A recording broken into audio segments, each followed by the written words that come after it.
Things have changed since Lily was born. I used to see Mark's face light up when I walked into a room. Now, I'm lucky if I get a grunt before he buries his nose back into his phone.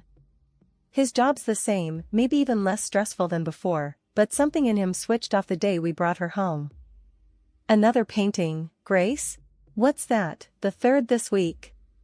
Mark's voice would grip the air, sharp and sneering whenever he watched me set up my easel. He used to admire my work, even had my best piece framed in his office once. Not anymore. Yeah, so?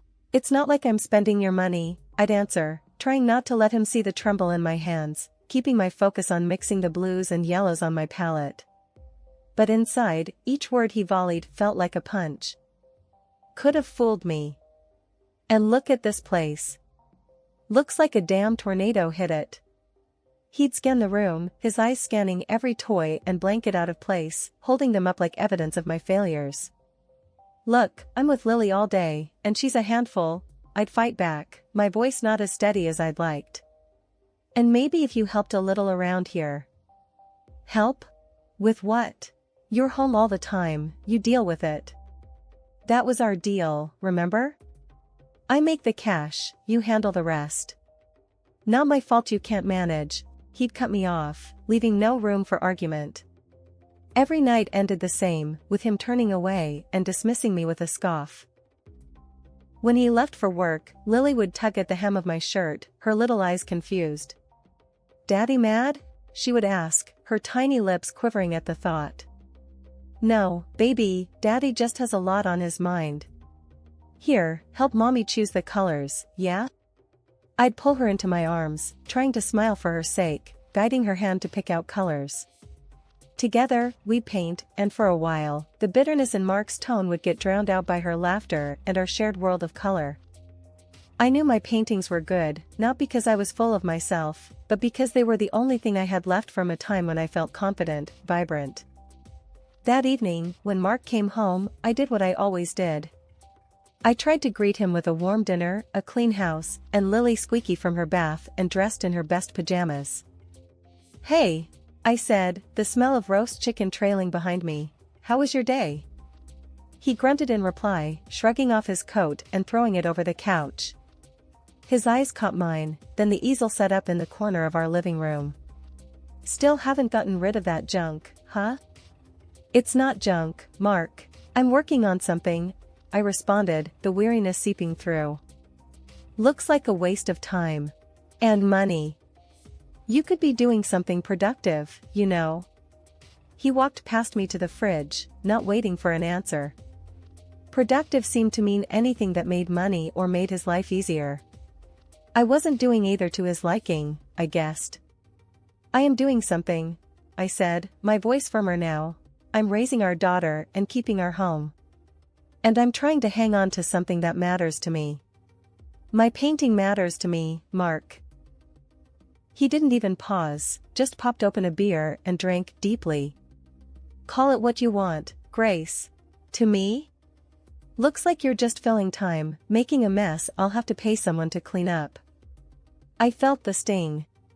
Not from the unkindness of the words, I was getting used to that, but from the dismissal of my dreams, my passion. There wasn't a place for them in Mark's world anymore. "Dinner's ready," I called out, in what felt like a weekly performance, standing with quivering hands as I served the meal. Mark's parents, seated like judges at the head of the table, barely noticed my effort to create a warm, hearty meal. Their eyes were fixed on the easel by the window. "What's this then?" Mark's dad, George, a broad man with a voice that filled the room, jabbed a finger towards my unfinished painting. "Oh, that's just something Grace has been fooling around with," Mark chuckled, waving a dismissive hand before taking his seat. "Real high-class stuff, right?" Laughter rang out, and it twitched at my nerves, laughter that didn't reach their eyes. My, we're an artist now, are we?" chimed in Mark's mom, Patricia, her voice a kind of sharp that could slice steel. "Why don't you show us your latest masterpiece, dear?" George bellowed, his smile more of a challenge than a gesture of interest. I stood, rooted to the spot, feeling the flesh spread up my neck. "It's not done yet," I muttered, but Mark was already striding over to the canvas, grabbing it with less care than he'd take with a dish towel. "Look at this, folks," Mark laughed, flipping the canvas around like he was Vanna White revealing a letter on Wheel of Fortune. "It's supposed to be a landscape, can you believe it?" George's laughter bloomed loud again. "Looks like a blind dog's nightmare." Patricia tooted, shaking her head, her nostrils flaring with each chortle. "Why waste your time with this hobby? Get a job or do something, anything, productive." "As if any place would hire her," Mark snorted, setting the painting back with a thud that made my heart sink. "The job market's tough out there, and well, look at her." I swallowed, hard. My hands clenched into fists at my sides. "I do plenty. I take care of Lily, and this house, and—" My words faltered under their collective stare. Patricia poked at the food with her fork as if she suspected it was poisoned. "Taking care of your family is the least you can do," she sniffed, "but honestly, Mark, if you'd married someone with a little ambition." They went on, tearing strips off me with every word, while I just stood there. The room closed in, their words pressing on my chest, squeezing the air from my lungs. I felt myself slipping away, becoming smaller, insignificant in this grand performance of theirs. Something in me snapped. As soon as the meal ended, with a fake tremor in my voice, I excused myself, marched up the stairs, not looking back, and locked myself in the bedroom. "Grace?" Mark's voice climbed up the stairs maybe half an hour later, cracking through the door. "You coming back down? We need to clear the table." I didn't respond. I couldn't. If I opened my mouth, a scream or a sob would have come out, and I wasn't going to give them the satisfaction of hearing my break. I scrolled through my bank app, a frown etching deeper lines on my face. Our account was looking dire again this month, and the grocery list wasn't getting any shorter. Lily needed new shoes, too. She was sprouting like a weed. Mark's voice tumbled in from the living room. "Grace, why is there a charge for $48.95 for Martin's art supplies?" "Just picked up a few things," I said, tapping through the app to transfer what remained of my personal savings to cover it. I needed them. Needed? Come on, Grace. That's money we could have put towards something important, isn't it? His voice was flat, bored even, with a hint of something else. Was it disappointment, frustration? I sighed. "Art is important to me, Mark.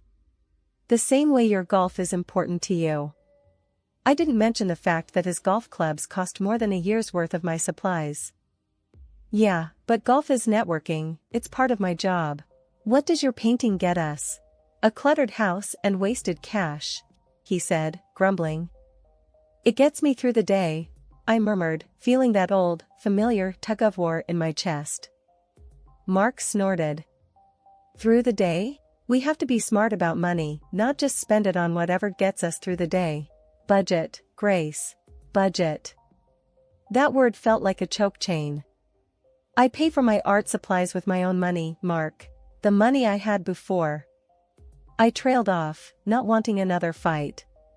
My before was a long-gone chapter, one that contained a job, independence, and a once-shared dream of my own gallery. "Your money's our money, isn't it?" He shot back, the insinuation that my financial independence was history, clear in his tone. "And that your money is running out fast. What then?" Later at the store, I chose the cheaper brands, counting every cent, every compromise. With the rest, I bought the smallest tubes of paint, the ones I could slip into the cart without raising eyebrows. Back home, I unpacked the bags with robotic precision, every item a testament to our tightrope walk above financial ruin. "Putting back some luxuries, are we?"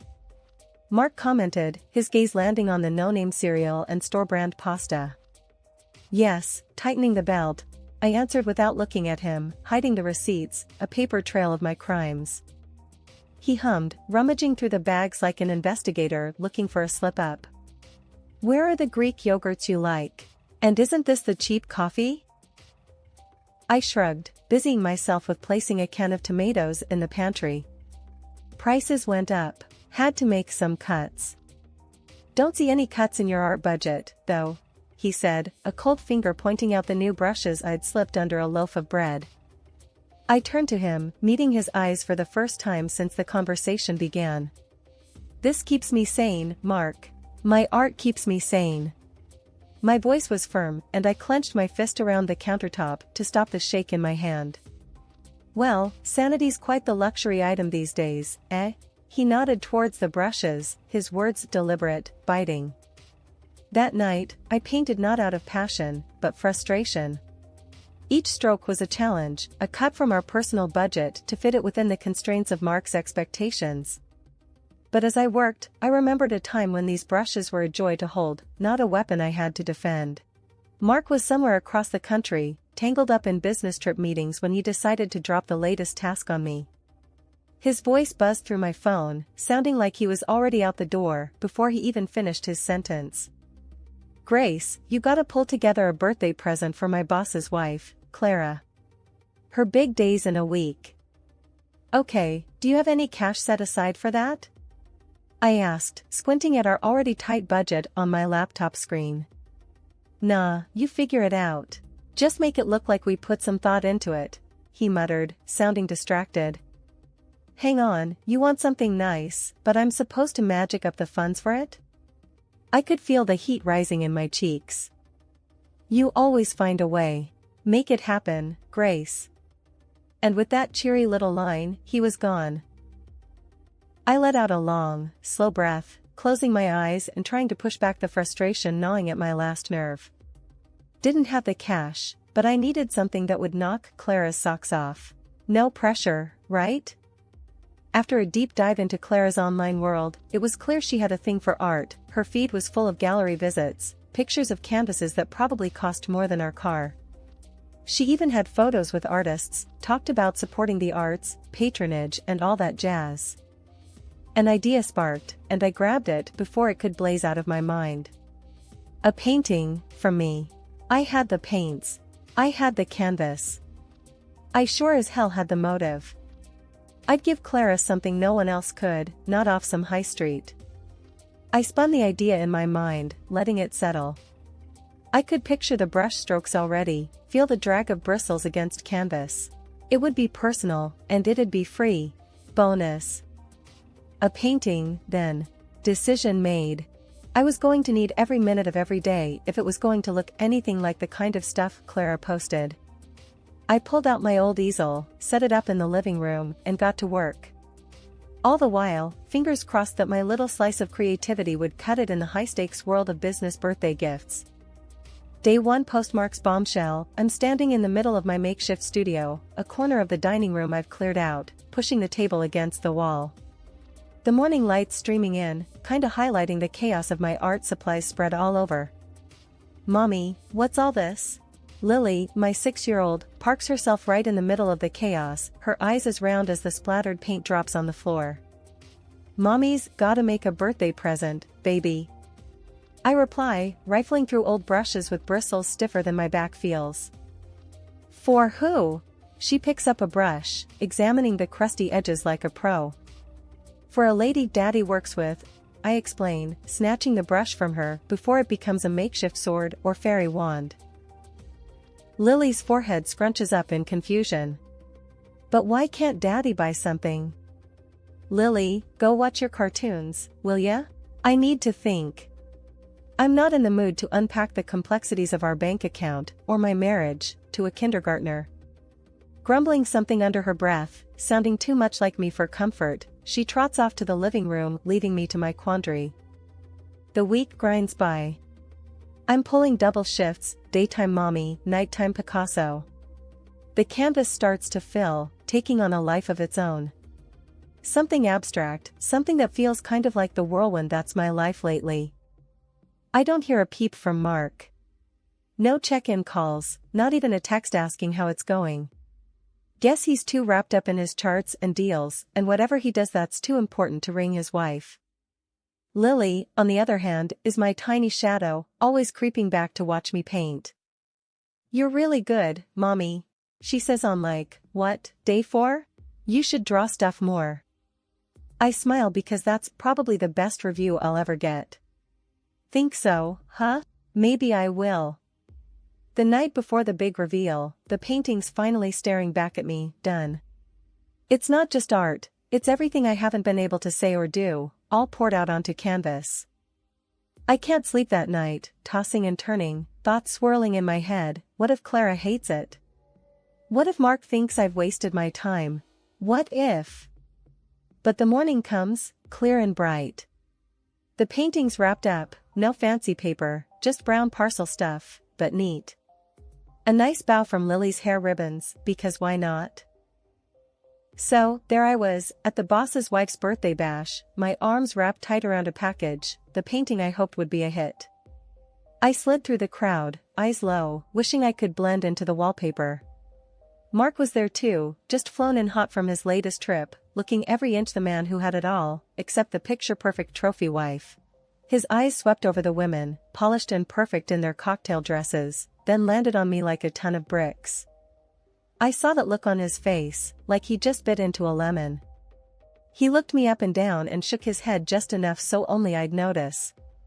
The room faded a bit, like someone turned down the volume on the party, and all I could hear was my heartbeat in my ears.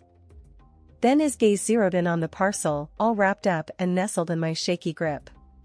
His eyes flashed, and oh boy, I knew that look. I saw the storm brewing before the first word even shot out. "What's that?" he spat, barely keeping a lid on it. I pulled the package closer, as if I could shield it, and me, from what was coming. "It's a gift. My painting."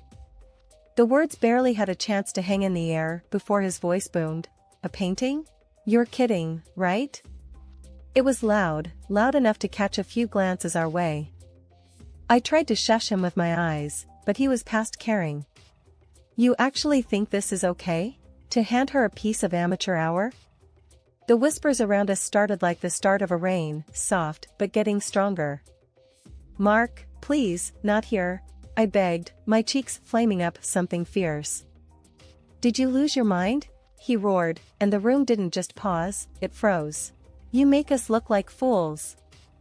By now, we were the main event. Eyes flicked to us, then away, then back again like they were watching tennis. I shrank, wished I could melt right into the floorboards. His face was a shade of red I'd only ever seen on traffic lights. "Great, just great, Grace," he vented, throwing his hands up. "You don't think, do ya?"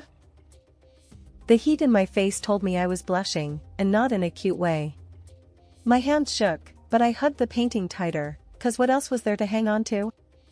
I took a breath, tried to remember why I thought this was a good idea. "Now everyone's gonna have a go at us, thanks to you and your dumb idea," he added, sharp as a knife, for anyone still pretending they weren't listening. My mouth opened, words ready to tumble out, to defend or maybe just to tell him to put a sock in it. But what was there to say with the whole room's eyes burning holes into us? Instead, I just stood there, the fool he called me, wishing the ground would do me a favor and swallow me whole. The laughter after Mark's outburst felt like daggers. Even with the room spinning, I caught the boss's eye. He was just watching, all quiet, with something like confusion on his face. And his wife, Clara, she had this half-concerned, half-intrigued frown that actually gave me a sliver of hope.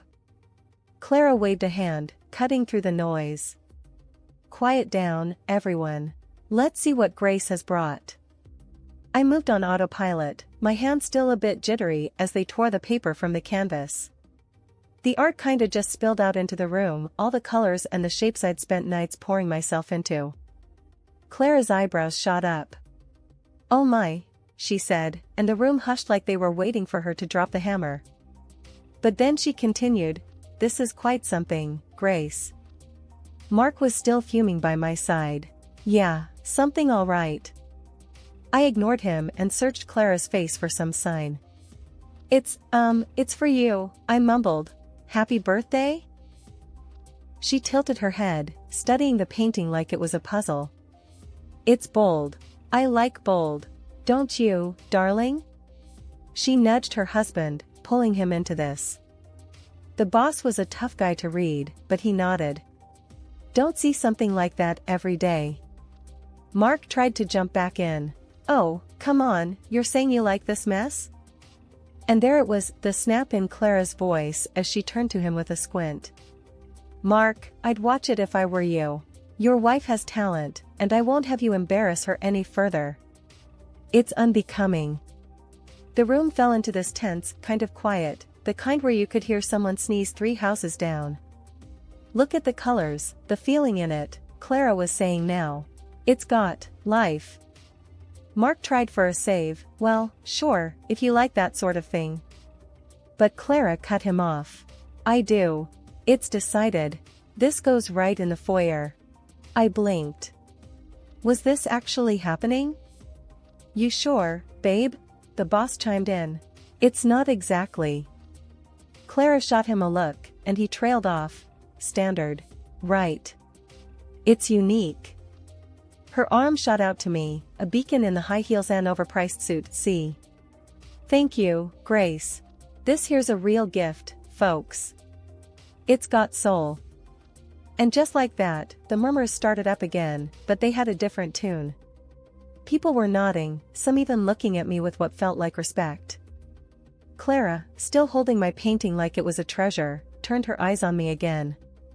So, Grace, she said, drawing the room's focus, ever thought about showing your work? Like in a gallery? Mark let out a scoff. I heard it, but my eyes were glued to Clara. Nah, who'd want to see my stuff? Don't worry, Grace. I would. And I know people. Clara's voice was firm, her eyes sharp. Mark tried to laugh it off. Come on, Clara, she's just dabbling. Clara quirked an eyebrow at him. So she dabbles better than some pros I know. What's it to you? I swallowed, feeling like I was teetering on the edge of something big. I don't know. I've never. What's to know? You jump in. I'll help. Right? Clara's look said she wasn't asking, she was telling. A giggle slipped from me. It was nervous, a bit wild-sounding even to my own ears. Sure. Right. Clara beamed. Good. It's settled then. After that, whispers flitted around like moths to a flame. People who barely gave me the time of day were now hanging on my arm, talking about my work. It felt surreal, like walking through someone else's life. Mark was suddenly there again, his hand on my back almost scalding. You're not serious about this, are you? There was that edge in his voice, like a knife threatening to cut. I turned to him, feeling the weight of the crowd, the pull of something new. Yeah, I am. My voice was stronger than it had felt in years. He looked at me, really looked at me, for the first time that night. But, what about us? What about us, Mark? I repeated. We've been over for a longer time than I want to admit. That shook him. He stepped back. I thought we were fine. I turned to face him fully. You thought wrong. The words were colder than I intended, but they needed to be said. Mark ran a hand through his hair, looking beaten. So what, we just end it? I looked down at the colors splashed across the nails on my fingers, at the rings that didn't mean what they were supposed to anymore. We ended it a long time ago. Now we're just making it official. He didn't have anything to say to that. I watched him walk away, his shoulders hunched. Clara's hand touched my shoulder. You okay, hon? I nodded. I am. Thanks to you. She winked. What are friends for, right? And you, Grace? She paused, giving my shoulder a squeeze. You're going to light up this town with your art. Just you wait. And with that, I felt my heart start to hammer for a whole new set of reasons. Ahead of me, there wasn't just an ending. There was a beginning, and it was painted in the boldest colors I could imagine. Lily and I? We'd be more than fine. We'd be us, unapologetically, unfalteringly us.